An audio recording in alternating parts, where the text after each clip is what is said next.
So, the Prime Minister set out today to stave off any rebellion over the universal credit rollout by announcing a U-turn on the premium rate telephone helpline for claimants. Within a month, it'll be free. Labour had wanted a pause to the entire changes amid claims that it will leave some people destitute. More on that imminent vote in Parliament in a moment. But first, our Home Affairs correspondent Annie Davis has been to Bath to see how universal credit is affecting families there. Bath was one of the first cities to adopt the new Universal Credit Programme, in full operation here since May last year. A programme which April Ryan, a single mother of two, had to switch to earlier this year, to her regret. And what was that period like for you when you moved on to Universal Credit? It was horrible. I didn't know whether I was coming or going, I didn't know what to do. I had to get food bank vouchers because I had no food to feed my children. Universal Credit is a new service that helps ensure you're better off in work than you are on benefits. And this is what April struggled with, the flagship plan to streamline the benefits system. It replaces 6 benefits, including job seekers allowance, tax credits and housing benefit, with one single monthly payment. But that single monthly payment comes initially with a 6-week wait. And for many like April, seemingly, that's caused big problems. She's been on the back foot financially, she says, ever since. We are still struggling. We don't have money lying around. We literally live payment to payment. So when those payments unexpectedly change or get delayed, it has such a drastic impact on us. So it's my neighbour Sophie. And then April takes us next door to meet a 22-year-old mother of two, now waiting desperately, we're told, for her first universal credit payment.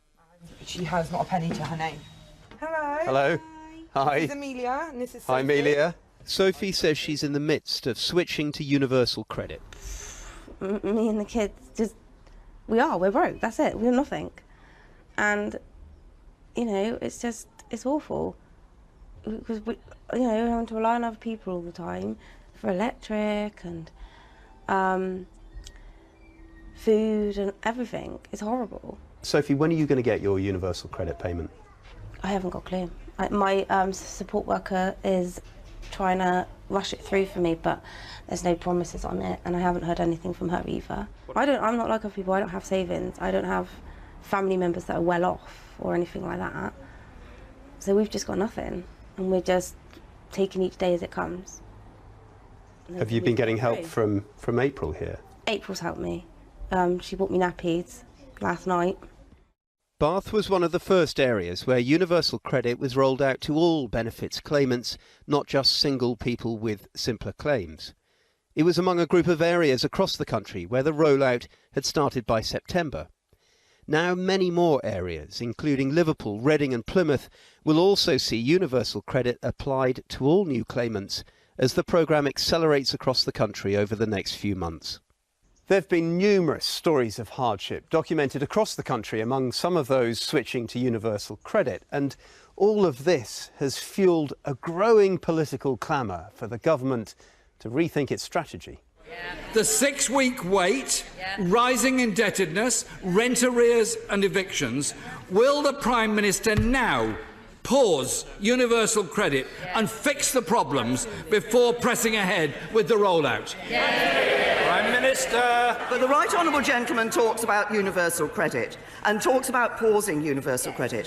Why have we introduced universal credit? It's a simpler system. It's a system that encourages people to get into the workplace. Parliament today debated a Labour Opposition Day motion to pause the rollout, hoping for support from some Tory MPs who've also expressed concern at apparent flaws in implementation. The government did make one concession, announcing that charges to a universal credit helpline would be scrapped, but the rollout was to continue. You'll be told what universal credit means for you in good time. Back in Bath, that's unlikely to be enough for one housing association, who say they've seen tenants in rent arrears doubling under universal credit. A third of our customers that answered a recent survey have reported they've needed to use the food bank since they've been on universal credit. A third? Yes. Are you surprised by that? I'm absolutely flabbergasted that many customers in a process that, sometimes nothing's gone wrong, but they still need to resort to emergency help. The Work and Pensions Secretary today said 96% of universal credit claimants were now receiving their benefits in full within 10 weeks. And he called on more people to apply for emergency cash advances while waiting for their benefits. Well, MPs have been debating the pros and cons of the universal credit all afternoon. We'll hear from the Work and Pensions Secretary, David Gauke, shortly. But first, let's turn to our political correspondent, Michael Crick, who's in Westminster tonight. Michael.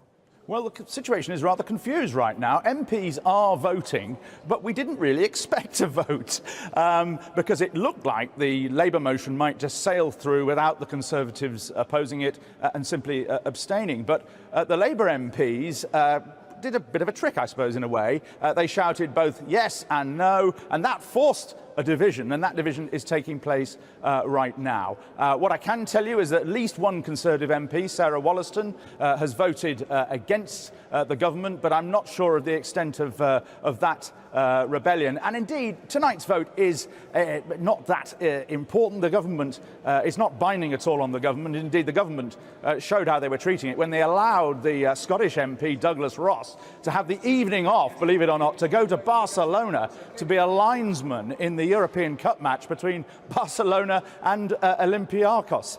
And now, it was a very lively debate, went on for more than 5 hours, lots of contributions, particularly from the class of 2017 and the previous class of 2015. Labour people arguing that the rollout was causing huge hardship, causing people to go without food, resorting to food banks, but people were being behind in their rent payments, and indeed in some cases facing eviction. On the other side, the Conservatives arguing, look, the old benefit systems weren't perfect by any means, particularly Labour's tax credit system, that this simplifies the system, replaces 6 existing benefits, and the rollout system will allow glitches to be ironed out. The architect of universal credit, Ian Duncan Smith, said he could understand, though, why there was a temptation for some people to go for a pause.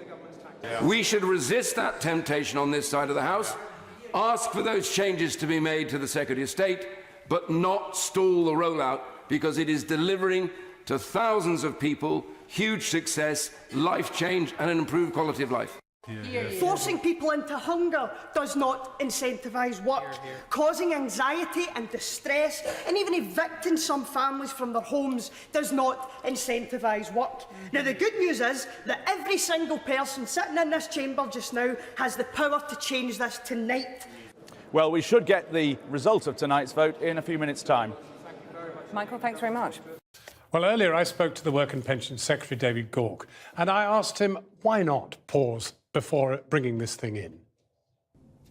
Well, the big issue, and I completely recognise this, is that when people first go on to universal credit, we have seen too many cases where people have waited too long without receiving any support at all.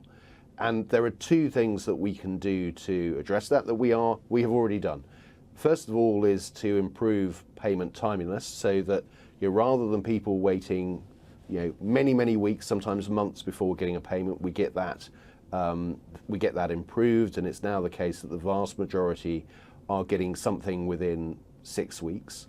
And then the second point is to ensure that those who can't manage over that 6-week period without support are able to access funds. If an employer told his workers, I'm going to start paying you after 6 weeks, even you would find that quite unacceptable. Well, what I would say is that we've got a system whereby there's a period of time where people... No, is it acceptable, though? Do you think that is an acceptable period for a worker to receive their first payment? Well, 6 weeks? As I say, people don't have to wait 6 weeks for their first payment. If they need a payment earlier than that, they can get access to a payment earlier than that. You made the interesting transfer from the Treasury, where you had a very important job under George Osborne, into this work and pension situation. Now, Ian Duncan Smith, a former person in the very department in which you are, and Mr. Osborne simply didn't get on. We know that. It's a fact of life. Do you not think that the cuts that you made in the Treasury are what are now hamstringing you right now? No, I don't think that's the case, but you make a point about where I've come from. Look, I didn't come to work and pensions with any particular baggage or commitment to universal credit, but I have looked at it over the course of the last 3 or 4 months. I am the first to accept that there are challenges there, but I'm convinced that this is a reform that has a big prize. Our analysis suggests that when fully rolled out, it'll help create 250,000 new jobs in this country. That's 250,000 people who have got opportunities that they wouldn't previously had. And I accept the challenges and I accept the criticisms, and we will constantly strive to improve this service. But this is a really important reform that I think can have a positive transformation to people in this country. David Gauke, Treasury man, gave David Gauke, Work and Pensions man, plenty of money to do what he wanted to do. Well, look, as a system, as a reform, from whatever I've come from, whether it be Treasury or Work and Pensions, I have looked at this very closely over the last 4 months, and I do believe that this is a reform that can positively transform the position for a lot of people in this country. Secretary of State, thank you very much indeed for talking to us. Thank you. Back now to Westminster, where MPs have been voting after a debate over universal credit. Labour's motion asking for the government to halt the rollout of its flagship welfare reforms, which is non-binding on ministers, was approved by 299 votes to 0. Most Conservative MPs abstained. I'm joined now by Labour's Shadow Work and Pension Secretary, Debbie Abrahams. Debbie Abrahams, people who don't know much about parliamentary democracy won't quite understand what's happened.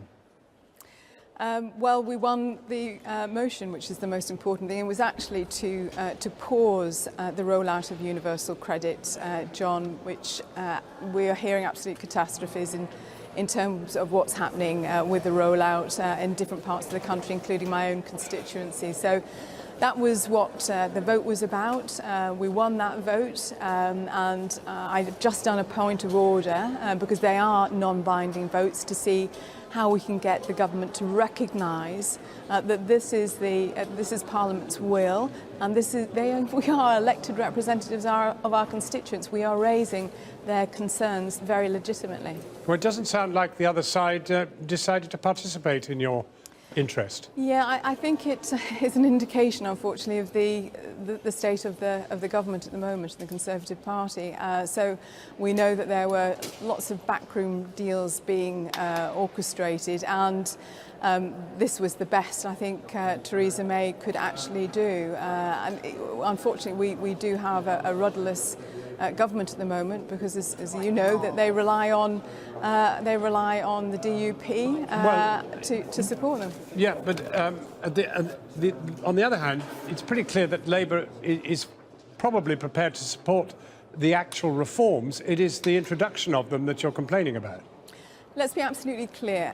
When it was first introduced in 2012, we supported the principles, which were around simplifying the social security system. It's merging 6 payments into one, but also the really important principle of making work pay. But there were always design issues. When I was on the Work and Pension Select Committee, we discussed those, and they haven't really been rectified. On top of that, in the summer 2015 budget, you'll probably remember, the then Chancellor made a number of cuts to the work allowances, and that is the component that makes work pay. And it's not me saying this is the Institute. Just a moment. It's not just me saying this, John. It's the Institute of Fiscal Studies saying the cuts to work allowances. Yeah, well, your manifesto pledges to put 2 billion of those cuts back.